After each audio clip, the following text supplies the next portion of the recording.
But so you're the big game guy, right? Yeah. And so I wanted to start this show off with a game. Okay. It's called This or That. Okay. So I started this thing back on Long Island. I kind of got into those like man on the street sort of videos, and I was like wondering like the type of content that goes viral. Typically, a lot of it is just asking people and getting genuine takes. Yeah. That's how Hawk Tua, I feel like, became famous, right? And so I had this concept of like this or that, and we actually started it when we were filming season 3 of PBC. So I actually have some cool footage that once we find out the plans for PBC season 3, we'll be able to showcase this. I asked the different cast members, it was a fridge or cabinet debate. Yeah. Does this item go in the fridge or does it go in the cabinet? Like some it. people put peanut butter. They're like, no, that's supposed to be in the fridge. And some people are like, that's God. crazy. It's going to be insane. cold. You got to put it in the cabinet. But this is, I am a peanut butter connoisseur. So I love peanut butter. I'm in it so much that I had to take a break. I was like, I'm recovering peanut butter, addict. I typically will like every protein shake that I have. It's always like it needs to have peanut butter in it. That's my compromise because I would smash peanut butter and jelly sandwiches. Yeah. Like I would eat that every day, all day. Like that's the only thing I needed to eat. Yeah, and then I met my wife and you like can't do that. It's like Kendale, you're an adult. Exactly. It's just like you what? I was like, yeah, I would eat this for the rest of my life if I had to. So yeah. But so I had this, I did it back on Long Island with just people out at my summer community for the 4th of July. I just made a lot of references to specific Long Island situations. And I said this or that. Yeah. Would you rather have rocket fuel or Zippies? And these are 2 drinks that are unique to the Long Island region. Would you rather go North Shore or South Shore of the island and stuff like that. And so you can obviously isolate that to any area. You could talk to people in LA. Are you, East Side or West Side? Right. Right. And there's different types of things. Are you more into the Valley or more into South Bay or Orange County? Yeah. So this is a game of this or that, but these are a little more generic. Okay. So it'll just be rapid fires thing. So let's get people to get to know who you are. Bet. So tea or coffee? Neither. No caffeine? No. Wow. All natural energy. Okay. For me. Heck yeah. Fiction or nonfiction? Fiction. I'm a nonfiction guy. I love history, and so for me, it's hard to. Maybe it's the accountant in me. I have a tough with the imagination portion of it. I like to have a basis. I have a vivid imagination, and I can do the nonfiction if it has a little fiction in it. So like Hamilton. Sure. Was a great thing where it's like making it a little bit more I like the science fiction of like a nonfiction event. So for example, an alternative history and you kind of can like reformat it. That's like a kind of cool thing. Okay. So time travel to the past or to the future? Future. Just be real. Ain't much back there for me. Sure. Yeah. Go up. Sure. Future looks fun. Beach or mountains? Beach. Okay. Yeah, I'm a beach guy for sure. Reading or writing? Writing. Yeah. I'm again, content creator, so I lean more into the writing side. And it's interesting too because I know for a fact like reading specifically, I'm not like a huge reader. I watch stuff, I watch TV and everything. But I do like writing like TV shows myself and like other stuff. So I like the consumption of it. This is a modern thing that's happened is people are more into consuming and reading like the shorter form, like the 2 to 3 minute reads. Yeah. Just give you some quick facts. It's not a whole burden when you have to invest yourself in reading this whole thing. Like you don't mind reading the description on an Instagram post. And so how do you make an article essentially that's just like quick hit? That's like was it Blink or something? It's like some other one small like those like really short. Take it. And then, like learn this in like 5 minutes a day or something like that. 100%. Then daytime or nighttime? Nighttime is the right time, baby. Nighttime. I'm a big daytime person. I'm like so if it comes to like a party, I'd rather be out during the day and whatnot. For me, it's like nighttime is like chill. It's like a chill time. It's like day when I'm waking up in the morning. I'm not a morning person per se. Not that I'm like sluggish or anything, but like if I didn't have nothing to do, I would stay asleep. But by the time we get to the night, it's like, all right, I'm good. I'm ready to do what I need to do. Invisibility or super strength? Strength. Nice. I feel like I could do way more with the strength than the invisibility. I'm an invisibility guy for sure, which is ironic because I'm very much so visible as a person, right? I'm out and about, and I'm like, give me the attention and whatnot. But I feel like there's obviously advantages and disadvantages to both. But when it comes to like for me, like I kind of want to. I like being a little sneaky. I like kind of like hearing things that I'm not supposed to hear. So invisibility, I would maybe go. I feel like for me, it's the practicality. I feel like it's more practical uses for super strength than invisibility. I don't know. It's kind of useful to invisibly slide into a bank and take on but also I can just rip the thing out the wall. Yeah. You need one of each. All right. So here, tax or audit? Audit. Yeah. Big audit guy. I'm audit for sure. Comedy or action? Action. I love that. That's not a thing. I'm not saying that very like I was an easy question. Right. That was because I love me a good comedy, but I think more to the fiction. I think it's the action for me. It's like, a good story. I like a good story. Yeah. At the end of the day. Yeah, for sure. Yeah. And then the last one, sports video game or first person shooter type of game? First person shooter. Yeah. Me. Okay.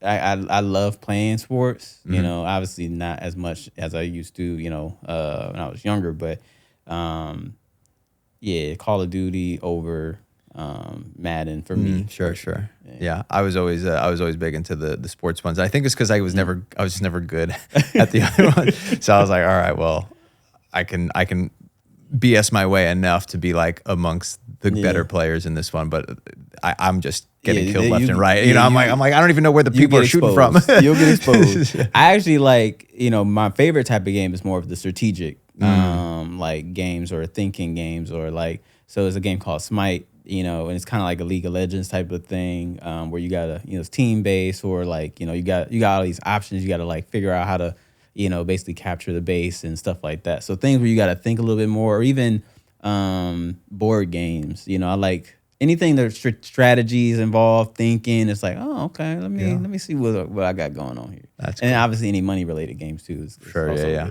But there's money related games, like Monopoly. Like Monopoly is one. Catan is one.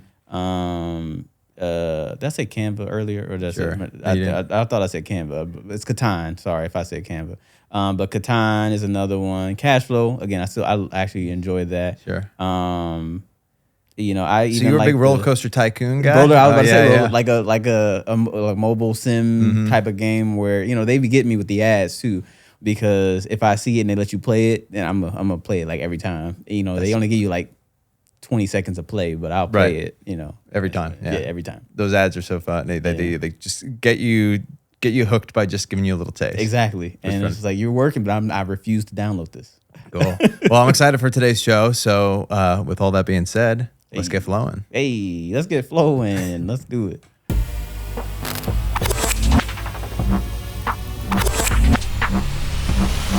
are now entering the FinTech Flo. All right, so this is the season 2 finale episode, actually, episode 40. So I've been doing 40 of these FinTech Flo episodes. Yeah.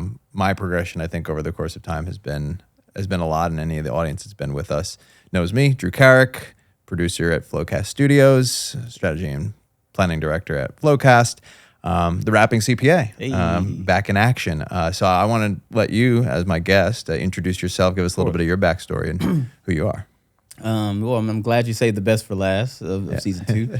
But my name is Kendale King. I'll look in this is my camera.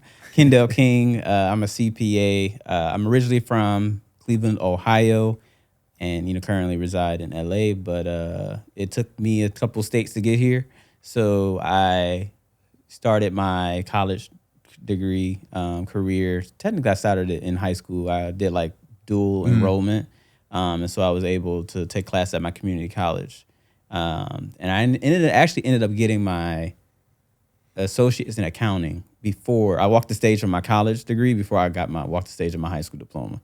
That's how much I put in. Yeah, I got 94 credits by the time I graduated high school. Wow. From college. And I took that to Morehouse College, it's an HBCU in Atlanta, and then went back to Cleveland State, for my master's, and then started at Deloitte. And that was in Florida. But I knew I wanted to get to the entertainment space eventually. So I was like, all right, you got to go to where you need to, where it's at. And so I ended up leaving Deloitte to work for a company called the Siegfried Group. Stayed there for a little bit until Netflix popped up. And I was like, well, this is where I came here for, it's a company like this. And so I worked for Netflix for a very short amount of time because while it was important that I got in the entertainment space, it was also very important that I was challenged and that I was like growing. And, for them at the time, once I did the spot, and to credit to them, they knew nothing wrong, but credit to them is that, they look for higher level people to work lower level jobs, right? So they're getting managers at other places to be seniors where they were at their company, and their thought and their mindset, at least it's back when I was there, the mindset was that, we're getting somebody who's overqualified for the job, so they'll do it right. We pay them, quite well. And then again, they paid very well. It was all that, but it's just like, I wanted to grow. I wanted to be challenged. I'm like, give me the next thing. Yeah. And so I went to a smaller production company. I called it ITV. It was like ITV is a huge company in UK, but they had a spinoff for the scripted in the US. And I basically came in, they were replacing somebody. And so I came in, built their accounting department basically from the ground up, and stayed there. That was during the pandemic. So we were remote basically the whole time. And then they wanted me to come back into the office. And I love ITV, but they wanted me to come back into the office. And I was just like, I don't really need to do that. Like we just proved it for 2 years that I could do this. And then also I was getting the itch for entrepreneurship. Sure. And so, because even throughout that time, I was also kind of doing some side jobs too, during the pandemic. And so I was like, I could do this full time. And so that's when I went full time into entrepreneurship, and never really looked back since. So it's the Netflix reminds me of when you have these big name companies, they have such equity in their brand that you can command that sort of power as the company, because you want to get that on your resume, and you'll do what it takes. And like I feel like a lot of the big four often will underpay their employees compared to other smaller firms. Because the growth opportunity is there and the experience is there, and then the brand name and resume accolade is there. So that's the thing with Netflix though is that they did it the other way around. They were like, we're going to pay you more. We're going to pay you a premium for your position and give you less difficult work. So for a person who is like, all right, I'm just come in here, collect my paycheck. It was a great job. For me, I'm actually intrigued. I'm one of those actual accounting nerds I actually like accounting for the sake of liking accounting. I can have a back and forth debate on, accounting codification if we had the time. Like I could do that. But especially for me at that time, it's like I really needed a place where I could feel like I was growing and like my ambitions were being like fueled. Yeah, I always talk about, this is a thing that people have heard me say a million times, and I say it almost on every episode, and I say it to everybody that I meet out in like leadership. My whole mantra is the 3 different types of employees: the managers, the innovators, and the technicians. And it sounds like that's a very technician-oriented thing. We don't need a bunch of people breaking the fourth wall here. Exactly. We need people that are crushing their job and getting it done, and will pay you well to do that job and get it done well. And there's a role for all of those. That makes total sense for some people out there. For me, for sure. There's a fourth wall. Is there a fifth one? Right. That's me. I'm like, let's keep going. Let's figure like, how am I continually growing, and am I better than what I was yesterday? And that ambition, for better or for worse, has driven me, throughout my career, and continues to drive me even to this day. Had to pull some of it back, being a little bit more mature, you can understand. It's like, all right, maybe I was a little tripping back then. Sure, Well, look, we all realize, I think, as we get older that, and I've stopped saying anything with absolute certainty, because I know that in 5 years I'm going to look back and be like, that totally was not right. It's like, what? I could have did that differently. Could have thought about that in a different way. And that clarity, of like, that didn't really show up until a few years ago, for me. Like, you couldn't tell me nothing 10 years ago. Right. And a lot of people tried to. And I always try to be as, as respectful as possible, but like, I didn't really care for people telling me how my path should go. And honestly, to this day, I still don't like that, but I do it a little bit more humbly, I guess. But when I first started with Deloitte, it was just like, you do 2 years as a staff, you do 3 years as a senior, or all this good stuff. I was just like, well, how can I skip all that? Like, I'm good. I don't need all this. I don't gotta get here. Let me be a manager. It's like, and that I did end up bumping heads with my previous manager at the time, because she was a new time manager, like a first time manager. I was a first time senior, so we both want to, impress for our positions. Like, we just here, we can make it happen. I had a hard time, and again, I'm taking responsibility. Sure, yeah. I'm taking responsibility. Okay, I'm sorry. That I'm trying to show, like, hey, this is what I can do. Don't, where you coming from, like, out of nowhere type thing, and making this happen. Right. And and to be fair, she was also a little, she was a little aggressive sometimes too. Yeah, but micromanaging. Yes, very much so in the beginning. But then she was like, all right, well, I'll let you fall on your face. And I actually I like that though. I was like, I'll take that. I'll take my lump. I take my step out there. I will take the repercussions of that.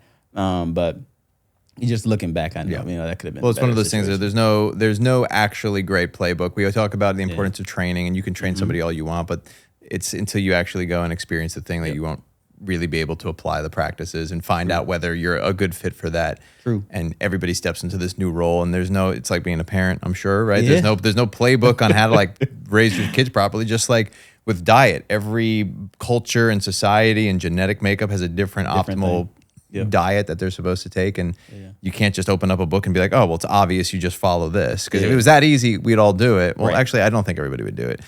True. But I do think those of us that, like, I'm very much so, if you give me a playbook, I can follow it to a T. Yep. But the thing is that there's no one playbook that actually works. That works for everybody, because even you can give me a playbook, I'll see, all right, but what's not in here? Right. And so that's my thought. It's like, all right, this is what you do. Mm-hmm. This is how you think it should happen. And I think mine is very much so in the sense of, all right, I had a conversation with Denise Fremy, who's like the CEO of Cal CPA not too long ago.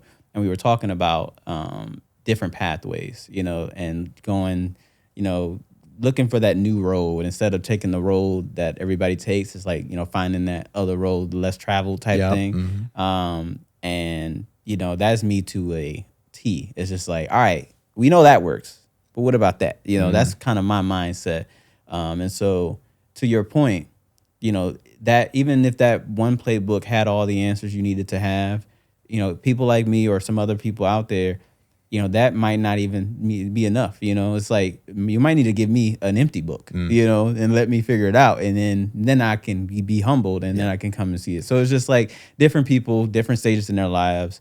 But like you said, everybody has their own thing that they need to, Another name for millennials is Generation Y. Mm-hmm. and I've always embodied that. We're the kids that were like, why? Yep. Why do we have to do it like that? And that's me to a T as well, where they're like, well, this is the playbook. This is what's proven to work. I'm like, well, it's proven to work in the situations where it worked, but how about the situations where maybe it doesn't? Work. And I think we live in a future now, especially with AI and how customized everything can be and catered to individual needs. Mm-hmm. Like, your algorithm feed is feeding you specifically what you want. Right. Products are being suggested that would be ideal for you. It's not being blanketed across the board. Right. You have to throw out the playbook and just say, no, the new playbook is being able to adapt the playbook. Yes. And it's customizing. Yep. So with that being said, I do want to jump into, adapting to changing times, right? With the first article. You had sent this over to me. Governor Newsom pumps California's film and TV tax credits to drive Hollywood back to business. Yep. And this is obviously something where we've seen a lot of shifting of films to places like Louisiana, which offers a 40% tax credit, Georgia with a 30%. There's a lot being filmed in Atlanta. And even in like New York and New Jersey are popping in there. I know earlier this year I talked about the movement of, I think they were upping from 400 something million up to 700 something million in incentives for New York. And they're building a whole facility in New York City, and they're trying to bring it there. So this seems to be California's way to combat it. I'd be like, no, we still got it going on here. Exactly. And that's a big thing, because and that's just within the States. I know Canada is another big one, because when I used to work, for those production companies, that was a big thing. My entertainment experience, includes the thought, like, how to take advantage of these tax credits. I mean, a lot of people don't even know that they can take advantage of them. You know, a lot of the producers, and we live in a world now where, like, honestly, all these content creators are production, studios, themselves, right? And that's what, when we look at this, this mandate, this order, is great because it'll, more than double what, we have here in California. I believe it's going to be the highest, out there as far as, the, tax credits. And this is clearly a move by the governor to pull most like all that back in here and like really, push forward Hollywood, specifically filming in California. But there have been some opposition towards it that it's going to disproportionately, contribute and benefit like the bigger productions, right? I think that this is important to realize is because, number one, he should take that into consideration and maybe create some, lines like, all right, well, this portion is specifically for, this group of studios or, 50 people or less or 10 people or less or something like that, or your, revenue or something where, you can allocate, that before. Because if they were doing 330, for already, then, who said you can just push 100 to the side, and then give them the rest. So I think that that's important, though, because if they use that to really provide this to content creators, I think that's, as accountants, that's something that we can really help them with and push it forward. Because I don't think the content creator economy is going anywhere, in my opinion. I think it's going to just continue. It's probably going to be, centralized maybe to certain people, and it might be a little harder to get into to really make an impact. At this point, yeah. When you look at like Kai, and he's doing it's called the Mafia-thon, where it's just like a 24-hour stream all of November. He's for sure streaming right now, streaming right now, and the level of production that's taking, they should be able to get tax credits, based off of that because it is creating content, and so I think that's where my interest in this article is really, cool. Number one, obviously bringing that money, and trying to, incentivize the market, but I think number two is how can that benefit this new content creator economy that is now in full effect? Yeah, I think the notion of the large studios versus the individual creators is the perfect example of how times have shifted. So the playbook, again, if you go back 20 years and you said, how do we get films to come back to California, or what's going to be the impact of increasing the tax incentives and credits for doing filming, you'd say, well, this is the strategy that works. But you fast forward 20 years in a content creator economy where you have these individuals who are basically running their own mini studios as a solo creator, or they have a very small team that they work with, and they're churning out content on a every other day basis and throwing something up on social media. You have to factor that in. SAG had to factor it in when it comes to new media. And you have this digital platforms that was never a consideration in the past, and now it's the main way that people are consuming content. So it would be interesting if they were to carve out a certain amount for the individual creator market, because you think about it, if you can bring those people to California and their incentive is, and I mean, enough still come to LA for it, but obviously not as much. And also people are going to other cities, but if you can incentivize them to come, then everybody still benefits by having those people there, because it gives that allure of like, no, this is where creators go. And if I want to be around other creators, that's where I want to go. And obviously having the incentive. And I think about from an accounting standpoint, that's a huge incentive to be like, none of us are ever going to get the gig to go help the tax incentive at, Marvel Studios or any of these massive studios. But your friend who's a content creator who could use some help in getting this can definitely tap into all the smaller accounting practices and firms. For sure. And I think that another thing is, number one, when we're in college and, being a production accountant or being an accountant in entertainment isn't really a thing that's pushed. And I say this all the time is that, we should be raising the awareness of the different pathways you can take in accounting. Because to be real, the production accounting, there's a lot of times it's not they're not actually accountants. A lot of the production accountants, and again, this is no shade, so don't get mad at me. I'm just being real, is that a lot of times there are people who wanted to get into the industry. Maybe they were in part of the crew and they were just kind of given the job, or maybe it was just there. It's just like, hey, we need somebody to do that. But they're not like actually trained accountants, or CPAs or anything like that. Not saying everybody, but some of them, I think honestly a majority of them, are not that. And so, there is I think that the industry as a whole is pretty behind when it comes to having good accounting, standards or quality, honestly, at the end of the day. I think one of the biggest things that the AICPA should be doing is doing spotlights on the different people who have their role because they started, from a traditional accounting, or they just have an accounting background, and that's what enabled them to have a sort of position, because you're only really familiar with tax, audit, and like bookkeeping is like, it seems to be that it. And then there's always like they throw an advisory as like a blanket, as a blanket catch-all everything else. Yes. But nobody has any idea what that exactly means. And so showcasing this is an actual role that somebody can do. If this is of interest to you, it touches on this stuff of accounting, but it also touches on this stuff of finance and this stuff of entertainment.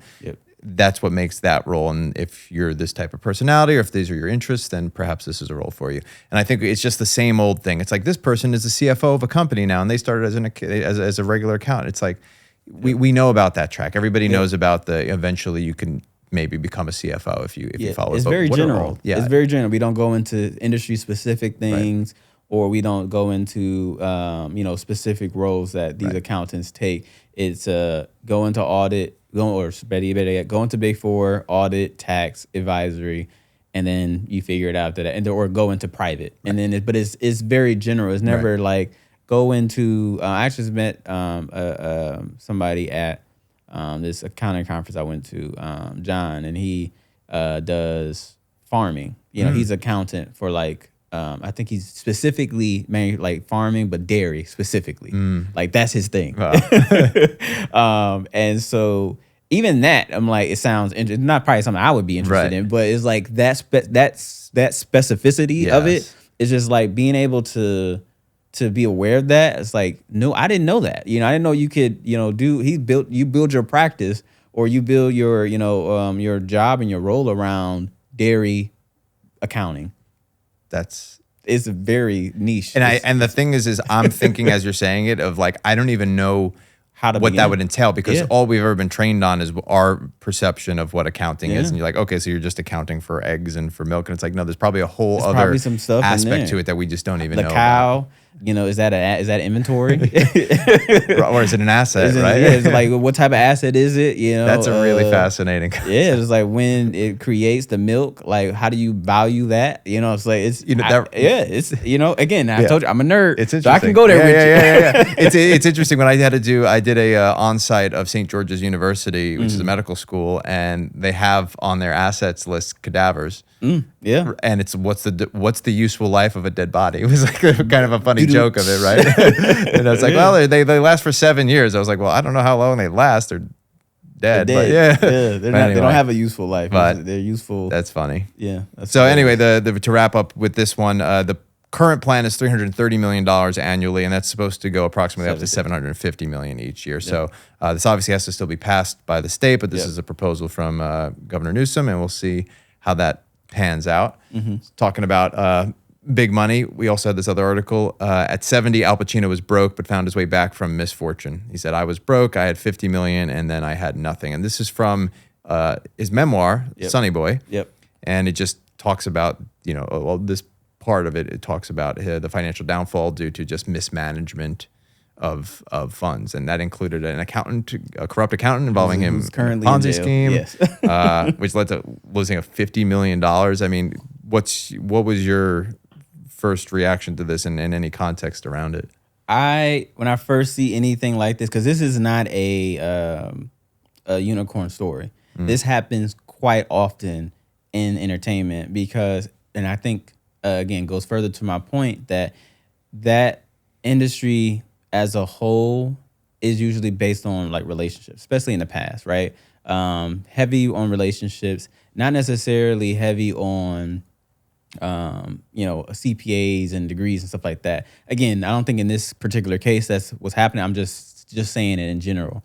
And so with that being said, you have people who build these reputations, who portray this certain aura, or like, all right, well, this person is this person's accountant, so he must be good, and I think that what I wanted to highlight the opportunity that exists, that number one, you can have all this money and still need help. That's why I don't think AI is, I know that's a topic on people's minds. I don't think AI is going to go away. It's going to take away accountants' jobs.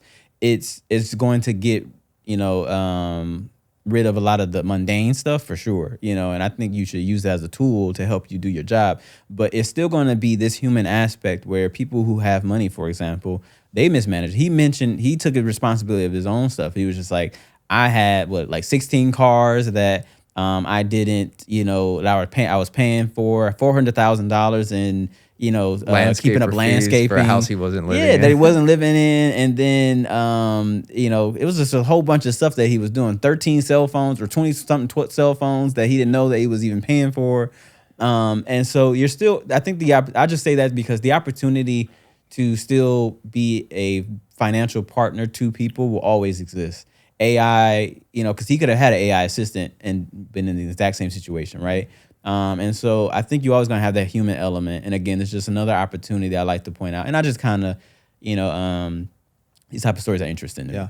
Yeah. So for sure, yeah. I feel like when it comes to real people's money, it's not companies' money. And I try to always think about it the same way. Like if I'm spending money on behalf of the company, I think about it as if it's my own money. Yeah. Right. And obviously there's a limitation to that because you also can't be thinking like, well, we don't want to spend the $2,000 on that because in the grand scheme of things. Got to take the swings. Right. Yeah. But there is something about this materiality where when you're at this scale and you're just one person, because a company has hundreds of people working at it. So they have people to monitor all these different things and it's segmented. When you're an individual and you're a $100 million individual, you need people to help you manage your life because your life is an entity in and of itself. I mean, think about how many people could have just thrown on, oh, we need this phone for something, all these things. And next thing you know, you're paying for everybody's and you don't even know because it's immaterial, but it adds up over the course of all these different expenses. And he wasn't signing his own checks, apparently. You know, he was letting this particular accountant. And again, this is an example of somebody who took advantage, right? So, they knew that he wouldn't be able to look in the details and discover the stuff. And they said, oh, he's not going to notice $100 extra a month on this or $100 on that. You could pay for your whole life. The way he found out was because number one, some of his friends or something like they warned him, number one, that this particular accountant was a little shady. But he found out from the story apparently that he went on this lavish vacation with his family and everything. And when he looked back in his account, like he realized like nothing had really changed. And so the accountant, who's doing this just didn't properly reflect, the expense. So he was actually like, wait, I look like I got more money than I should have. What's going on here? And then he realized, actually, I don't have any of this because the accountant was doing a Ponzi scheme where, again, just taking other people's money and funneling it in and everything. And, once you obviously you build that pyramid up too much, it's hard to continue keeping, all the plates spinning, as they say, right? And so in this instance, he was found out not because where my money go, but it's like, why didn't my money go? Right. And he found out that, it is gone. One thing I learned about Ponzi schemes is that if you're going to do it, you have to make sure you could project that out for 50 years and don't overscale yourself. That's what they all do is they want to, it's a 5-year plan and all of a sudden 5 years goes up and now you've grown this thing so massive and there's nobody left to replenish it. Yeah, it's like, I can't get out of this and it's just like, what's going on? But so it's just like a cautionary tale in my opinion. Number one to creators, to entertainers and stuff is always have that. You don't just have one person do everything. I like this concept of having a board of directors essentially for you as a person. Right. We do it for business. All the stuff that and I tell my clients all the time is that all the stuff that businesses do. We make budgets for businesses and forecast and we do all this stuff like that should be happening for you as on a personal level at the same time. And so finding somebody and as accountants providing that service to individuals, especially high net worth individuals, and you look at creating them financial statements, and treating them as a business, like he got I'm probably like at least 7 or 8 different streams of revenue from acting, from his, just active, payment, the royalties, the, speaking gigs. And so it's just like, you should be looking at all that. And if you make enough to not have to pay attention to it, then means you make enough to pay somebody the right people to pay attention to it. And again, if you only make enough to afford one accountant, then you also, don't make enough to not be paying attention to what they're doing, right? So you would be checking it. So you should always check this accountant's actions is not indicative of accounting as a whole. But I know a lot of people, because I think I saw this. What was DJ Khaled too? He had a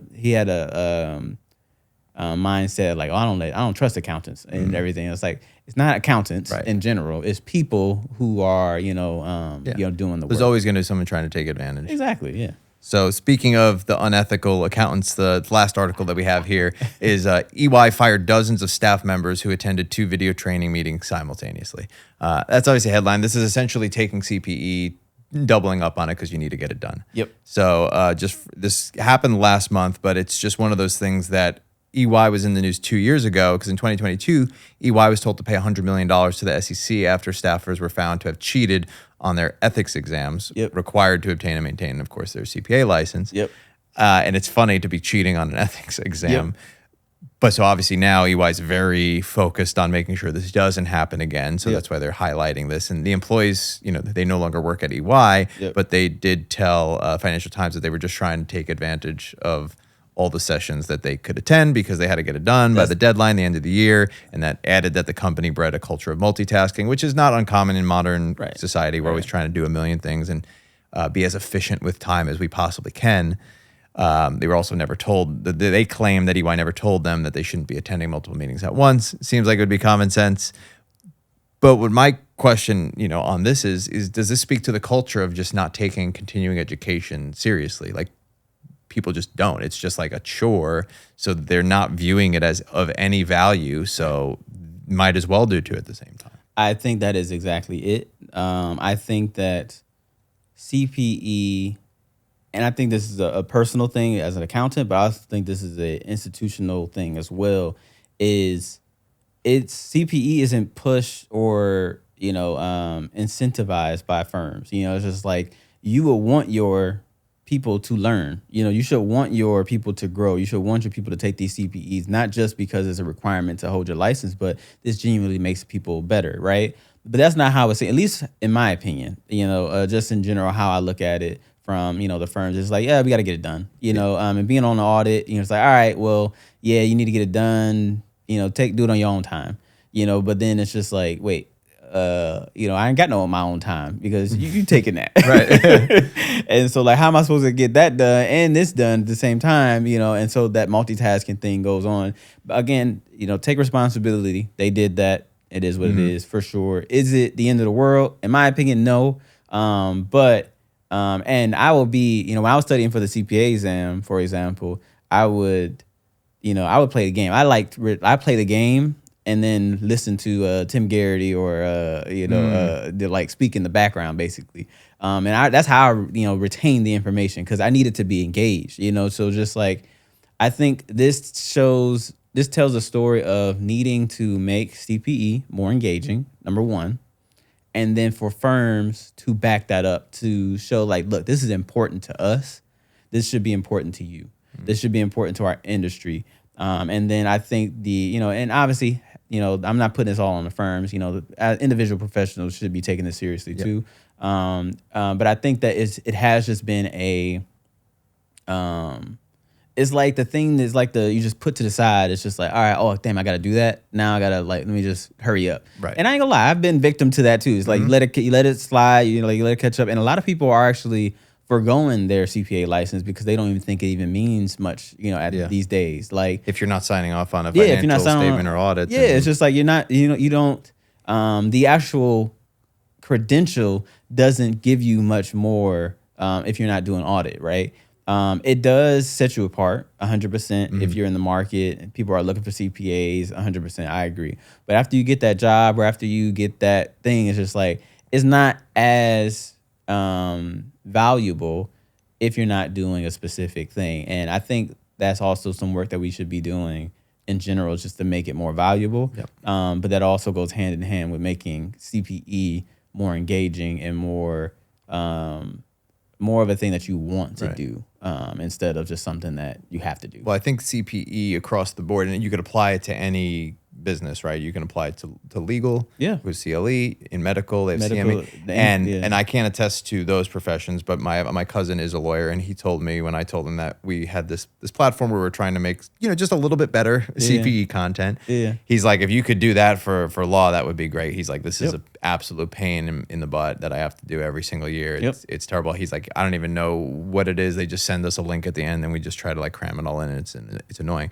So it seems to be just across the board that professional development and professional education is not really being embodied in the best possible way. And there's some people that are always going to be focused on it, but the content isn't being made enjoyable for those people either. So it's kind of a chicken or the egg. Like, well, we're not going to invest in it because nobody cares. Right. But nobody cares because it's not good, and you can't make it good unless you invest in it. And it's this kind of like chicken or the egg theory. Yep. And I think that, especially in this day and age with trying to understand this new wave of accountants, right? Trying to figure out this pipeline that everybody keep talking about. That's important. That's important just for the authenticity or the necessity of a CPA license credential, right? At the end of the day. And so, as you know, you're doing stuff here at FloQast with, trying to make it more interesting. I'm also trying to do the same thing, trying to make it more interesting and more engaging as well. So one of those things, which is what I want to talk about here in this next section, bullish or bearish. Talk about, one topic that's close to home for you, and I think is a first stab at, or one of the many stabs at addressing this CPE issue. Or like you said, it's not engaging and it's not interesting. So how do we make it more fun? So let's talk about CPAcon. So this is the first year that this is going to be happening. So just give me a little backstory on that. And I think it might tie to, your experience with building a DreamCon and the methodologies that you might be applying from that to CPAcon. So like you said, the context is I am the CFO and head of partnerships for a anime, gaming, entertainment, culture convention called DreamCon. It's a event that's put on by RDC World, which is a group of influencers. They realized that there was a hole in the market basically for for this particular type of event. And so they created it. Back when I joined the team, they had already kind of gotten into about 2,000 attendees. And since I've joined the team, we've been able to get it to about 23,000. So it's been, huge scale and growth over these past few years. Obviously, mainly, cater to the fact that of them and their marketing ability, but also the culture that's being created. And I help with making sure, we're bringing in money, outside of just ticket sales, and then we're using that wisely. And and it's obviously a growing process and everything like that. But I took that methodology because I see, doing those live events, I see like how invested people are, how fun they are, and like the smiles on their faces, walking through the halls and just having so much fun and everything. And I had initially started with adding some business to their stuff. I'm like, we got all these people together. Why not talk about how to make money if you're a creator, right? Why not, figure out how we can get them a career, and, from some of our sponsors. We got Nintendo here. We got Twitch here. We got YouTube. Let's do a career fair, That's kind of outside the box of what these anime and gaming conventions usually do. But I'm just like, why not? Let's, we got them here. Let's make it happen. And so, when planning that and making that happen, I was actually watching the Super Bowl and also the NBA All-Star Weekend. It was also like, war season. And I was just like, man, this is all this fun stuff that, people are doing. I'm like, why don't accountants have something like this, Yep. And from that thought process, I was just like, you know what? Let's make it happen. Yeah. And so I started with creating games. I'm a huge gamer. And I say gamer in the sense of any type of form of game. So board game, video game, like I mentioned earlier. So I am a huge gamer in the sense, so I was like, you know what, let's add the gaming element.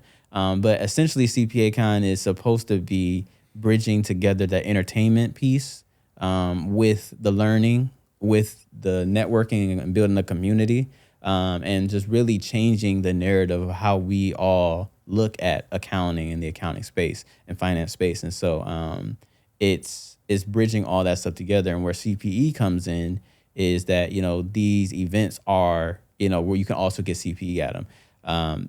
Now, an accounting convention is nothing new. There's tons of events and tons of things that people go to. The thing that is new that I'm, really pushing through is the engagement piece, the entertainment piece, those factors as well that will make it interesting. And it's like, oh, I want to come, I want to participate, I want to, because this is, in my mind, this is actually a financial sports league I want to create. It's just like, based on these games, it's like, get, students, get professionals to really compete in this and really do something.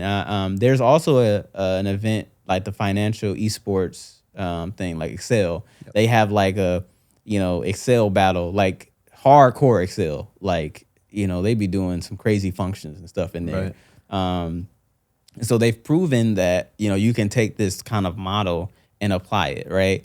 And I'm doing that same type of thought process and applying this entertainment model to CPAcon. So, one of the games I always like to mention is like the labyrinth game, right? So we're going to build an actual life-size labyrinth in the venue where you have to navigate through as a team, find the questions within the labyrinth, answer them, and then get out the fastest. Whoever obviously gets out the fastest at the fastest with the most correct answers, then they, win that round or get those many points and stuff, right?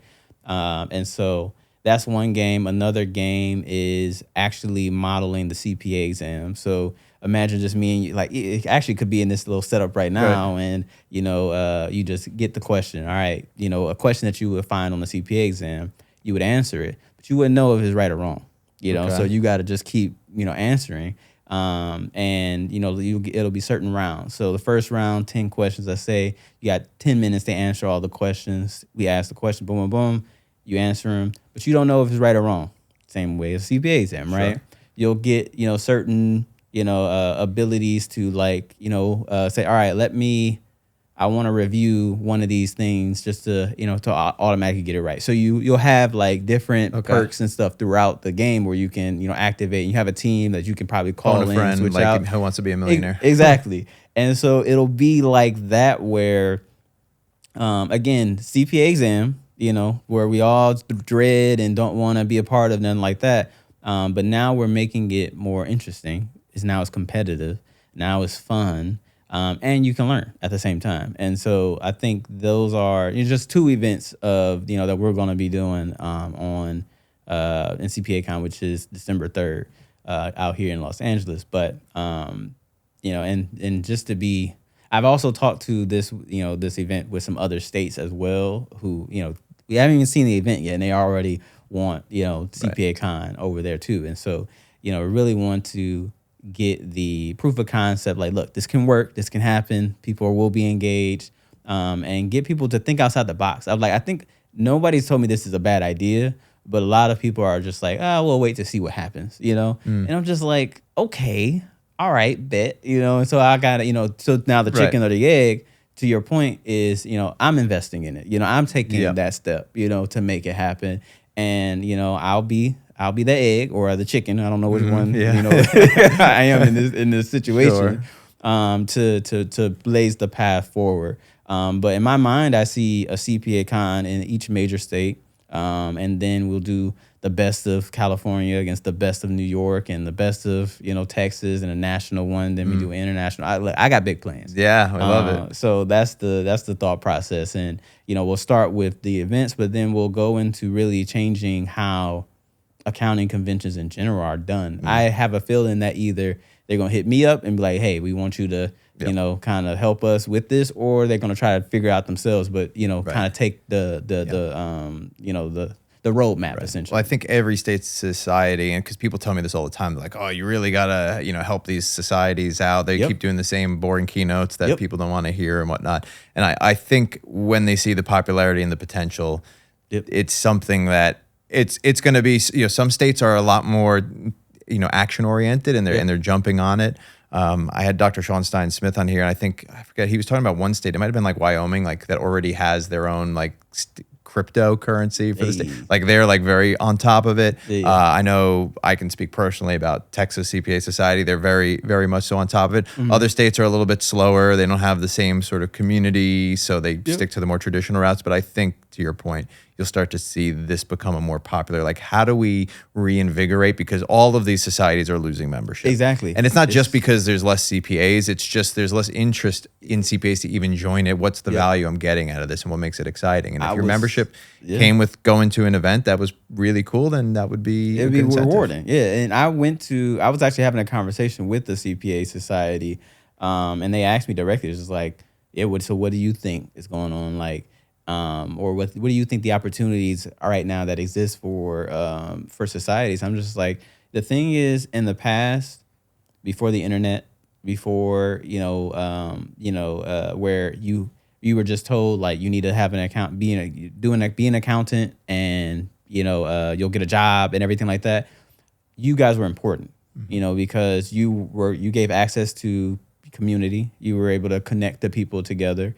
Now we have the internet where we can do that. And now a lot of other people are building their own communities that are more targeted, more specific. So when you look at some of our thought leaders in the space and stuff, they're building their own communities around it and serving needs that way. And then you have, again, the CPE. You guys were a great source of CPE, but now you can get CPE anywhere, for free, and it's just like for less hassle, and so now outside of those things, what do you really bring to the table? And I told him, like, I think you still have the volunteer aspect. People still want to give. People still want to be a part of something bigger than themselves. And so you guys still have that. But then also, in my opinion, I think that they have that legitimacy, that stamp of approval, the history, and so like, where I thought it was very important, I wanted Cal CPA, they're huge partners, with, CPAcon. They see the vision and they're like, yes, we're here. Yep. But it was important for me to have that, legitimacy, because Kendale King, people are like, who is he? Yeah. They wouldn't know from nothing. I could be saying the gospel truth, but they don't know and they don't care, but my thought is, all right, now they believe in me, they're stamping this. They're saying this is good, this is cool. Also got the California Board of Accountancy as well doing the same. And so it's just like, all right, I know the idea is foolproof regardless, but now you got two trusted, people in, organizations in the space who are also backing it up. And I told them, like, y'all still have that, right at this point in time. And you also have the ability, or at least the closer ability to enact change. So like when we're looking at the 150-hour rule, and all that type of stuff, y'all are the ones who are talking about this with the legislators and the boards and stuff like that. You guys are pushing that. Right. And so you're able to still do that and enact change. And so all you need to do is just include the younger people. They want to be involved. I want to be involved. I want to have a part of what's going on, and not just be a bystander in the industry. And so with CPAcon, that's the goal, is to have, number one, to be like the community's event, right? All these communities are building up. You can come to CPAcon, because I'm not a software company. This is not me trying to push you any type of software, me trying to push you any type of methodology or anything like that. I'm just trying to have an unbiased ground where we all can meet together, have fun, first and foremost, but also learn, collaborate, connect, and move on and move forward. So, and that includes pushing forward the industry. That includes taking the reins, from the folks who are about to, exit out. So, because I think they said like 75% of the accounting field is about to retire or something in the next 10 years or something like that. It's insane. Yeah. It's moving that way. So appealing to the young people is just going to be such an important thing. It's necessary. And we're, I think, millennials, Generation Y, we're that bridge gap where we saw how it was done. We see the way that things are trending, and it's going to be on us to sort of carry that forward and involve the next generation, Gen Z, and the next crop and coming. they from under loved them. it. I'm actually kind of surprised. I was like, I went to student events and everything, and I just did like a snippet of kind of what's to come. Cool. And they're like, oh man, this is cool. This is fun. This is like, let me come. I want to come to CPAcon. I was like, hey, I love it. I love it. Yeah. So that's actually what the top firms that are being recommended as like top employers are doing these things. So how do you appeal to the next generation, right? Yep. Those who are locked into the profession, they're locked in, they know their career, they know what they're doing, but it's of course, how do you utilize, engage, retain, attract this next generation of talent? So that's the business philosophy section here. And it's a big thing. Just one more set on because I think a lot of people always think it's just for students, but I think it also helps with the retention. To your point, the millennial generation Y, they're looking for a place. We're deciding, what are we going to put our stock in? What are we going to end up doing? And we have a voice, but we don't really, and so and then we are very scattered. So like coming together, I want a place for us to come together. To have that and start pushing that stuff forward. So I'm looking forward to it. It's definitely going to be an exciting event. So anybody that's listening that's in the LA area, make sure you check it out. We'll have a link in the bio, and you can grab your ticket and you'll see us there. And so when it comes to the young generation, like I said, business philosophy here that we're talking about recently came out was the 2024 list of best accounting firm or best firms for young accountants. And then even going further, this is all from Accounting Today, was inside the 2024 best firms for young accountants. So there's a whole list here, a lot surprisingly from Camp Hill, Pennsylvania, which I thought was pretty interesting. But in order to qualify for the best firms for young accountants, they must have a minimum of 15 employees, be under the age of 30, regardless of the firm size. While those with more than 150 employees must have a minimum of 10% of employees under 30. The response rate for those age 30 and under must be greater than or equal to 40%, 80% for employers with fewer than 25. And finally, they must have an 80% average positive response for employees under the age of 30. So what's the secret to recruiting and retaining the next generation of talent? And summarized, it came down to three things. It was trust, flexibility, and investment. And that's internship experiences that help you build trust and familiarity with the brand. Remote work flexibility, I think, is huge. Jinx. That's that jinxes. I wonder if the young generation does jinxing still. I'd be curious. My age, that's crazy. Transparent leadership and upper management. I think this one is probably the most important and the most critical because you want to have management that has a consistent message and they walk the talk. Because we now live in a world where there was a time frame where nobody talked the talk and nobody walked the walk and nobody cared because the employer was in power and you want a paycheck. Sucks for you too bad, right? Then it became no, they care about this, but you could fake it and you could just talk about it, but not actually do it. And optically, it looks good. Then it got to the point now where information is so easily spread and people talk to each other, between social media and the world's become so small because of that fishbowl type of stuff or a glass door type of stuff where now you have to actually walk the walk. You can't just talk about how you have a great culture while you have a terrible culture. You actually have to exhibit the traits that you're talking about how you are. We really care about your people and then do things that show that you care, not just say that you care. Other techniques are like groups and committees, which give employees some sort of connectivity, right? You want to feel a stake in your future and you want to have a stake in the company and the outcome and not just be a cog in a wheel. And again, there's always going to be people that don't mind being the cog in a wheel. You pay them well and they do their job's consistent and it's easy. And you're like, heck, I get paid a lot. My job's easy. Like, I don't need anything more out of life. I'm going to go, climb, go hiking. That's fine. Some people, they get their fulfillment out of like progressing and moving forward. We're in that category of people who want to see our actions make an impact and then be rewarded from that, which gives you that dopamine hit to then go try to do something even greater and more successful and keep trekking forward. So having that stake, even if it's not financial stakeholder, some sort of stake. And then the best one I thought was just keeping things real. And that was, for example, Wilkin Guten plan uses a commitment-based schedule instead of set hours. So they start the day. You basically say, what do you want to work? What do you want to hit as your target, billable targeted hour or targeted billable hours? And then you find out what works for you and what's the compensation that's worth. And then there's obviously a conversation to get that calculation. And it's like, let's just be honest about it. I was like, well, I really don't want to work more than this many hours. And I understand I'm probably not going to get paid as much as somebody that wants to put in 2,500 hours if I only want to put in 1,800 hours. But at least you know what you're giving up, and you're going into that with open, transparent communication and have that flexibility. I work better from 10 o'clock in the morning until 7 o'clock, 8 o'clock p.m., or I work better from noon until 9. And that's your hours, and it works for you. Some people want to get up at 5 a.m., just start cranking away and be done by 2, then so be Let it. them do it. Yeah.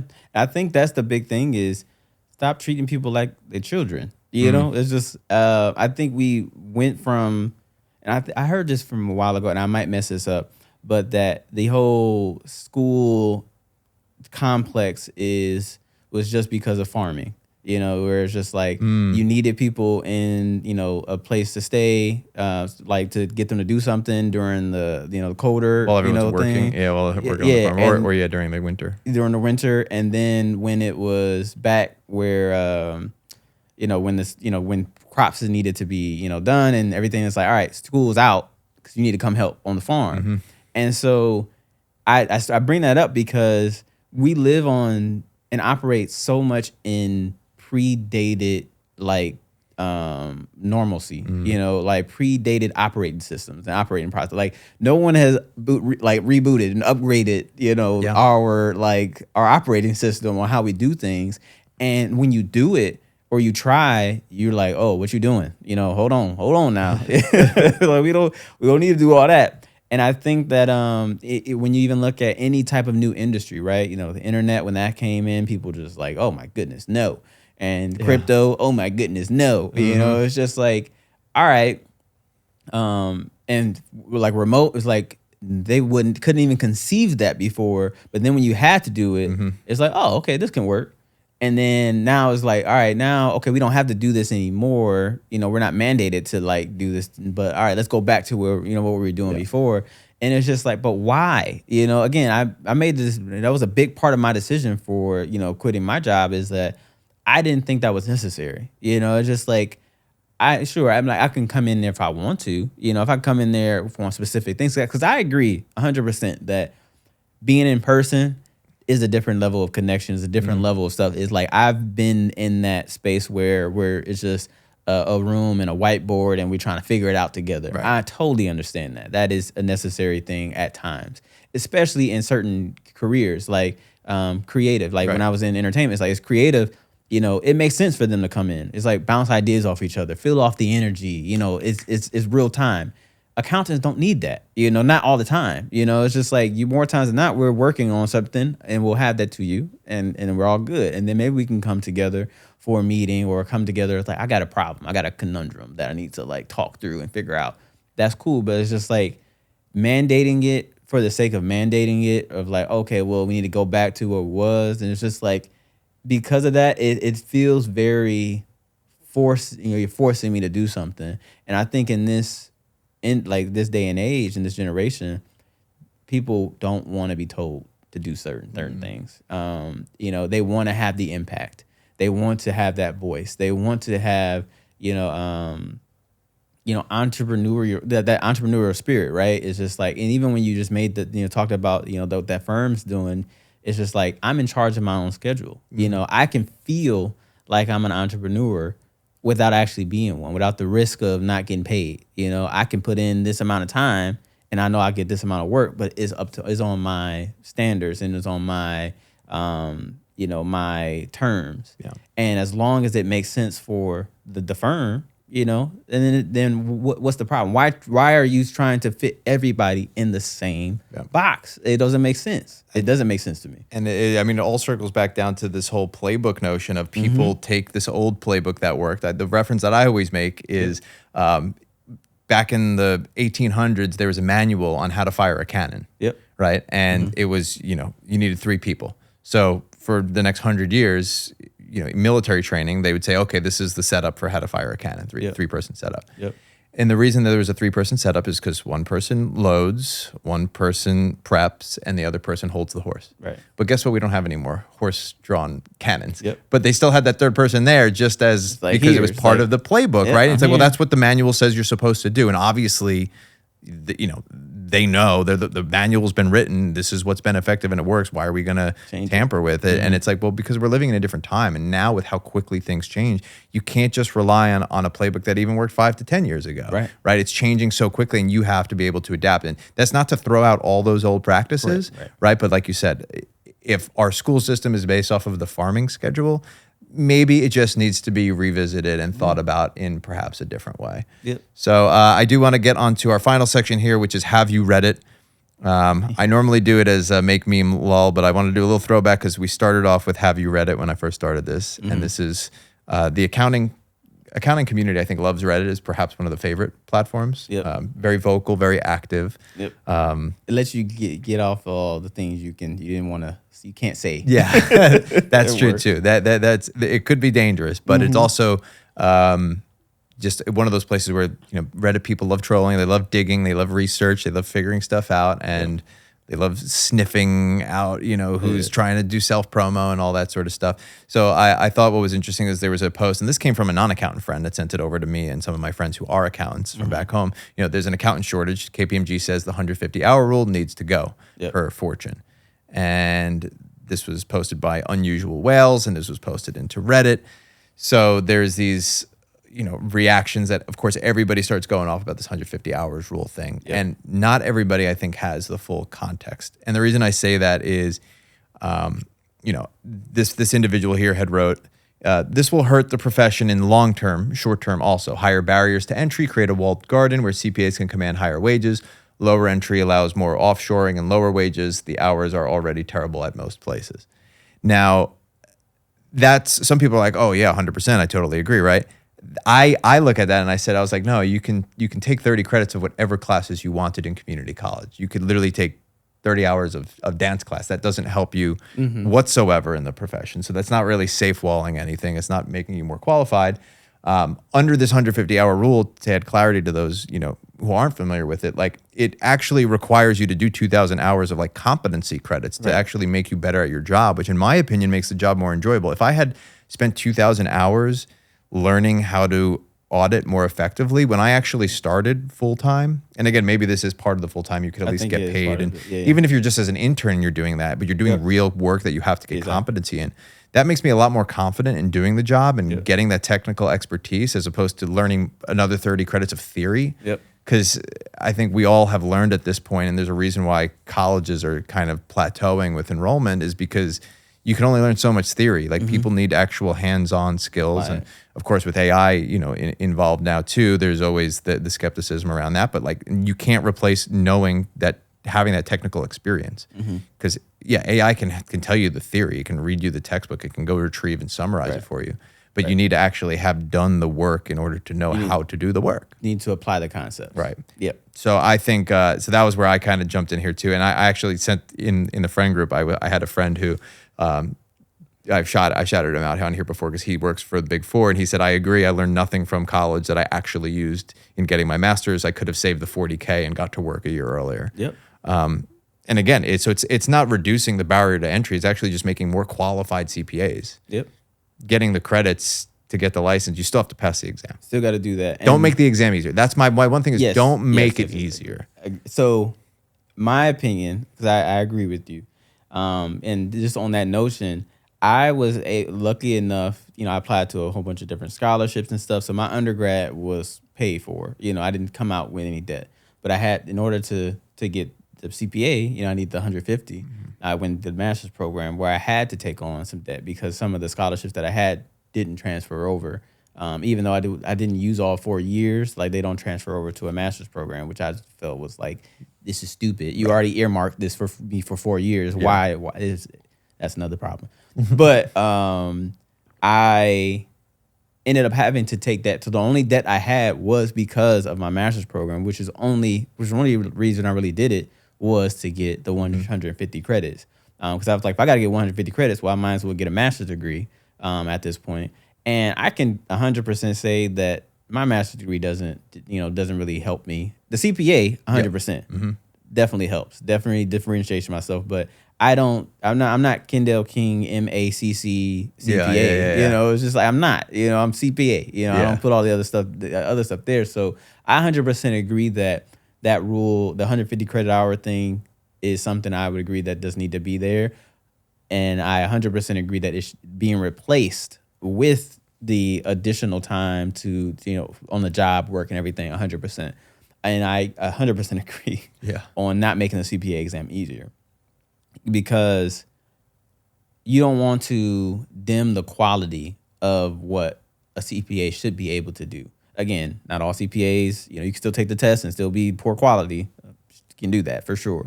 But it's not about, I don't want us to get to a place where we're desperate and we have to just take anything and, from anybody, because then we're devaluing ourselves as a profession, right?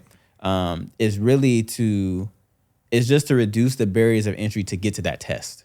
Then that's the test is going to prove, and figure it out. Like, the test should be where it needs to be. I will say, I don't use every single thing I study for on the CPA exam on a daily basis. However, I do use the concepts. Because I did all that work, I'm able to understand how to apply concepts into real life situations.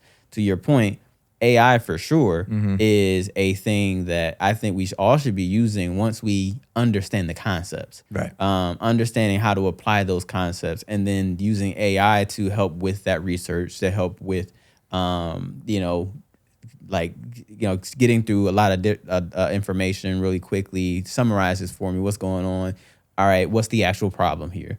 All right, now I don't have to worry about all this stuff. Here's the actual problem. I can focus on that. And I think it'll save us a lot more time. But the at the end of the day, accountants, and another misconception in my opinion is that people think accountants are, you need to be, super duper, it's all math based and focused. I'm like, it's not really. No, there's numbers. That doesn't mean you're doing math with them. Yeah, it's not. It's like you're only doing basic math. You're doing addition, subtraction, division, and multiplication. It's like, now if you got a problem with that, then 100% don't do it. But more times than not, we're using a calculator. We're using Excel to do that stuff.